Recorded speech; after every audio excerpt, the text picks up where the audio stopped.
নিঃস্ব অবস্থায় কি দোয়া করতে পারেন একজন মানুষ, এই দোয়াটা শিখে নেন, ইনশাআল্লাহ আপনার জীবনের সমস্ত সংকট কেটে যাবে ইনশাআল্লাহ।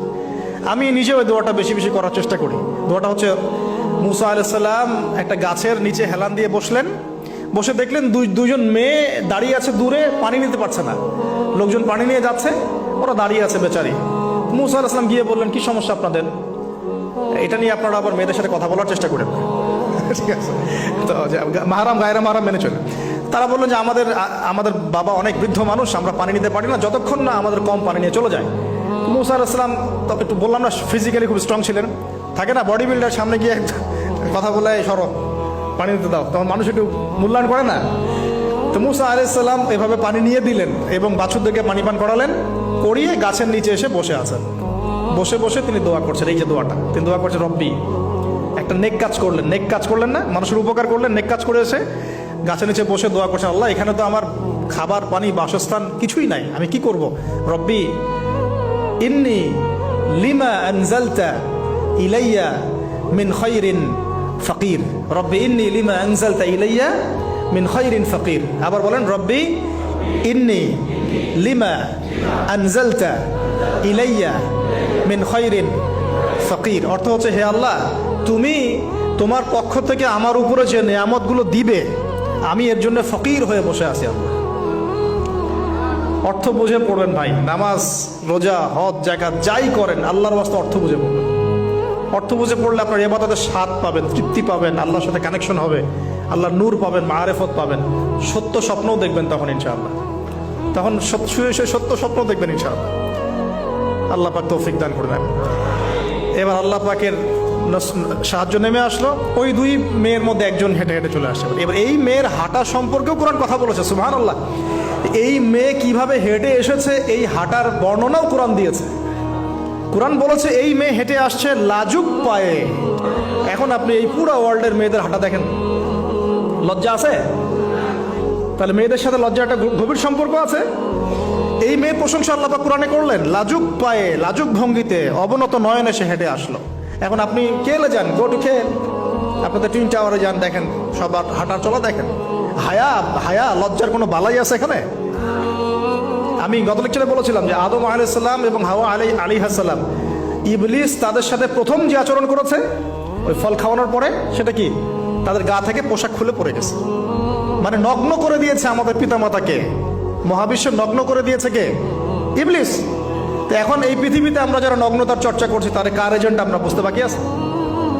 আমার কথা কি বুঝতে পারছেন কি না? এই কানেকশন মেলানোর চেষ্টা করেন, ডটসগুলো মেলানোর চেষ্টা করেন। সামনে যাই প্রিয় ভাই, এই মেয়ে এসে বলছে, আমার বাবা আপনাকে ডাকেন, আমার বাবা আপনাকে ডাকছেন। তিনি গেলেন, বাবা শুআয়ব আলাইহিস সালাম। তখন এক বোন ইনডাইরেক্টলি বাবাকে বোঝাচ্ছে যে বিয়ে শাদী দিলে ভালো হয়। এক বোন বলছে যে আপনি তো তাকে পুরস্কৃত করতে চাচ্ছেন, তাহলে এরকম কবিউন আমিন একজন মানুষকে সবচেয়ে ভালোভাবে পুরস্কৃত করা যায় তার যথাযোগ্য প্রতিদান দেওয়ার মধ্য দিয়ে। তো মেয়ের ইশারা বাবা বুঝেছেন, তিনি নিজের এক মেয়ের সাথে মুসা আলাইহিস সালাম বিয়ে দিলেন, সুবহানাল্লাহ। তবে শর্ত দিলেন, দেনমোহর কি? মোহর তো নাই। মোহর কি এবার? মোহর হচ্ছে 8 বছর তোমাকে আমার ফার্মে কাজ করতে হবে। এটা আগেকার একটা স্টাইল ছিল, সুন্নাহ। এটা এখন নাই যদিও, আগে এরকম ছিল যে দেনমোহর দেওয়ার জন্য এই একটা পদ্ধতি ছিল।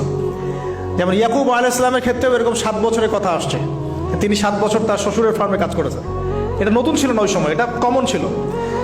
এখন যেমন আমাদের দেশে কমন 10 লাখ টাকা মোহর হবে, 10,000 টাকা দিব, বাকিটা সব বাকি, তাই না? তো এরকম আর কি কমন কিছু বিষয় থাকে আর কি। আস্তাগফিরুল্লাহ, মাফ করো। বলবে বাসরাতে, বলবে আমাকে মাফ করে দাও। শুরুতেই নিজের গায়রথহীনতার পরিচয় দিল। আবার এদিকে শ্বশুরের কাছে মাশাআল্লাহ মোটা অঙ্কের ডোনেশন নিতে চাচ্ছে, যৌতুক। বিয়ে আমাদের ওখানে মাশাআল্লাহ মানে কেনা বেচা, মেয়ে বিক্রি করতেছে আর ছেলে কিনতেছে। এবার 8 বছর পূর্ণ করা হলো, তিনি আরো 2 বছর 10 বছর পূর্ণ করলেন। এই 10 বছরে মুসা আলাইহিস সালাম নববী পরিবেশ পেলেন, অভিভাবক পেলেন, স্ত্রী পেলেন, প্রেমময়ী সন্তান ইত্যাদি সবকিছু। এবার আল্লাহ রাব্বুল আলামিন তাকে মিশরের দিকে যাওয়ার যে সময়টা এখন হয়ে গেছে, 10 বছর হয়ে গেছে, মিশরের দিকে যেতে হবে। যাওয়ার পথে স্ত্রীর প্রসব বেদনা উঠেছে। তখন মুসা আলাইহিস সালাম আগুন খুঁজছেন। আগুন কি খুঁজছেন ভাই? আগুন খুঁজতে তুর পাহাড়ের ওখানে গিয়ে দেখছেন যে আগুন গাছে জ্বলছে। সবুজ পাতার উপরে আগুন, তিনি অবাক। এই সময় আওয়াজ আসলো, বিসমিল্লাহির রহমানির রহিম, ইন্নী আনা রাব্বুক ফাখলা'না আলাইক ইন্নাকা বিল ওয়াদিল মুকদ্দাস তুয়া।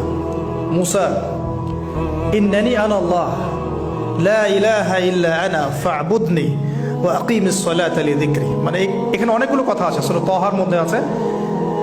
আওয়াজ চতুর্দিক থেকে ভেসে আসলো।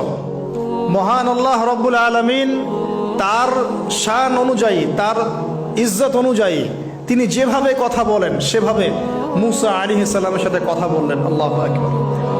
বললেন, ইয়া মুসা, হে মুসা, ইন্নানি আনা আল্লাহ, নিশ্চয় আমি আল্লাহ, লা ইলাহা ইল্লা আনা, আমি ছাড়া কোনো ইলাহ নাই, ফা'বুদনি, তুমি আমার ইবাদত করো, ওয়া আকিমিস সালাতা লিযিকরি, আমার ইবাদতের জন্য সালাত কায়েম করো, আমার জিকিরের জন্য সালাত কায়েম করো, আমার স্মরণের জন্য সালাত কায়েম করো। ফাখলা'না আলাইক, তোমার জুতা খুলে ফেলো, ইন্নাকা বিল ওয়াদিল মুকদ্দাস তুয়া, তুমি তুয়া উপত্যকায় আছো, পবিত্র তুয়া উপত্যকায় আছো। আদব শেখানো হলো। এভাবে অনেক কথোপকথন হলো। নবী মুসা আলাইহিস সালাম ভয় পেয়ে গেলেন এবং আল্লাহ পাক আরো কথা বললেন, ওয়ামা তিলকা বিয়ামিনিকা ইয়া মুসা, তোমার ডান হাতে এটা কি? মুসা আলাইহিস সালাম বলছেন, ক্বালা হিয়া আসায়া আতাওয়াক্কাউ আলাইহা ওয়া আহুশু বিহা আলা গনামি ওয়া লিয়া ফিহা মাআরিব উখরা, এটা তো আমার লাঠি, এটা দিয়ে আমি ডালপালা পারি, আমার ওই যে গবাদি পশু চড়াই।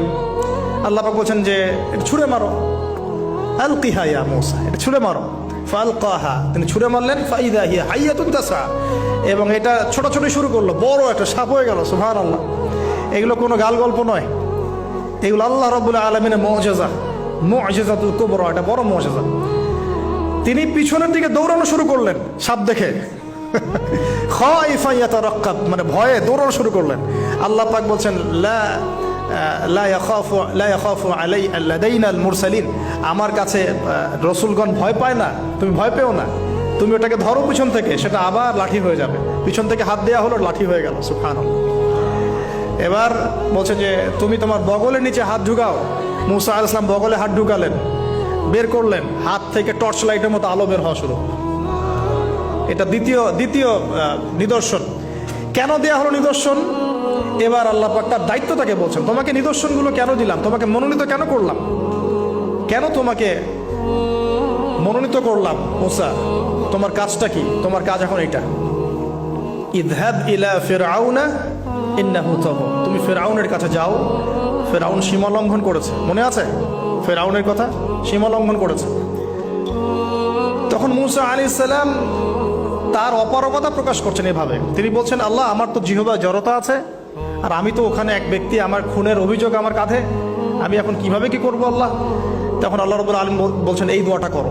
কোন দোয়া? মুসা আলাইহিস সালাম বললেন, রব্বি ইশরাহ লি সাদরি, হে আল্লাহ, আমার বক্ষ প্রশস্ত করো, ওয়াসসির লি আমরি, আমার কাজকে সহজ করে দাও, ওয়াহলিল উকদাতাম মিন লিসানি, আমার জিহ্বার সমস্ত জড়তা দূর করে দাও, ইয়াফকাহু কাওলি, যাতে মানুষ আমার কথা বুঝতে পারে। আর আমার সাথে আমার পরিবারের মধ্য থেকে ওয়াজআলনি ওয়াজিরাম মিন আহলি, আমার পরিবারের মধ্যে একজন ওজির আমাকে দাও, সাথী। হারুন আখি, আমার ভাই হারুনকে দান কর। সুবহানাল্লাহ। হারুন আলাইহিস সালামকে নবুয়ত দেয়া হলো, দুজনকে আল্লাহ পাক এখন বলছেন, ইযহাবা ইলা ফিরআউন, তোমরা দুজন এখন ফিরআউনের কাছে যাও। ফাইন্নাহু তাগা ফাকুলা লাহু কাওলান লাইয়িনা, তবে তাকে গিয়ে কর্কশ ভাষায় কথা বলবে না, নরম স্বরে কথা বলবে। দায়ীদের এখানে সুন্নাহ, দায়ীদের জন্য শিক্ষা আছে, দায়ী আলেম যারা মুবাল্লিগ তাদের শিক্ষা আছে। ফিরআউনের সামনে গিয়ে দাওয়াত দিলেও কিভাবে দিতে হবে? ফাকুলা লাহু কাওলান লাইয়িনা, নম্রভাবে কথা বলো। লাআল্লাহু, কেন নম্রতার সাথে? লাআল্লাহু ইয়াতাযাক্কারু আও ইয়াখশা, হয়তোবা নম্রতা প্রদর্শন করলে সে উপদেশ গ্রহণ করতে পারে, অথবা সে আল্লাহকে ভয় করতেও পারে। আল্লাহ পাক তো আগে থেকে জানেন সে ঈমান আনবে না, তারপরেও আমাদের আদব শিখাচ্ছেন আল্লাহ পাক এখানে। তারা দুজন চলে গেলেন, দাওয়াত দিলেন। ফিরআউন মশকরা করছে, ওয়ামা রাব্বুকুম ইয়া মুসা, তোমাদের দুজনের রব আবার কে? হ্যাঁ, মুসা আলাইহিস সালাম বুঝাচ্ছেন, রব্বি আল্লাযী, আমার রব সেই রব যিনি জীবিতকে মৃত করেন, মৃতকে জীবিত করেন, ইত্যাদি। মানে যার হুকুম ছাড়া একটা গাছের পাতাও নড়ে না, যিনি মাটি থেকে সব উৎপন্ন করেন, বৃষ্টি বর্ষণ করেন, সব বুঝালেন। ফিরআউনের বক্তব্য তখন এটাই ছিল, তোমাদের কাছে কি কোন নিদর্শন আছে, কোন আয়াত নিদর্শন আছে? হ্যাঁ, নিদর্শন আছে। কি? লাঠি ছুঁড়ে মারলেন, সাপ হয়ে গেল। এখন ফিরআউন বলছে, এটা তো জাদু, এটা কি? আমার জাদুকররা ওটা পারে, জাদুকরদেরকে ডেকে না হলো, জাদুকররাও লাঠি ছুঁড়ে মারলো, সাপও যাচ্ছে। কিন্তু এই বড় সাপ ওদের সব সাপকে খেয়ে ফেললো। তখন ফেরাউন কিন্তু ভয় পেয়ে গিয়েছিল। এরপরেও এই হাত বের করে আলোর এই নিদর্শন দেখানো হলো, তাওহীদের দাওয়াত দেওয়া হলো, ফেরাউনকে ভয় করতে বলা হলো, ফেরাউনকে সতর্ক করা হলো যে আমার রব, আপনার রব, সবার রব হচ্ছেন আল্লাহ। সব কিছু বোঝানো হলো, কিন্তু ফেরাউন এই কোনো কথাই গ্রহণ করলো না।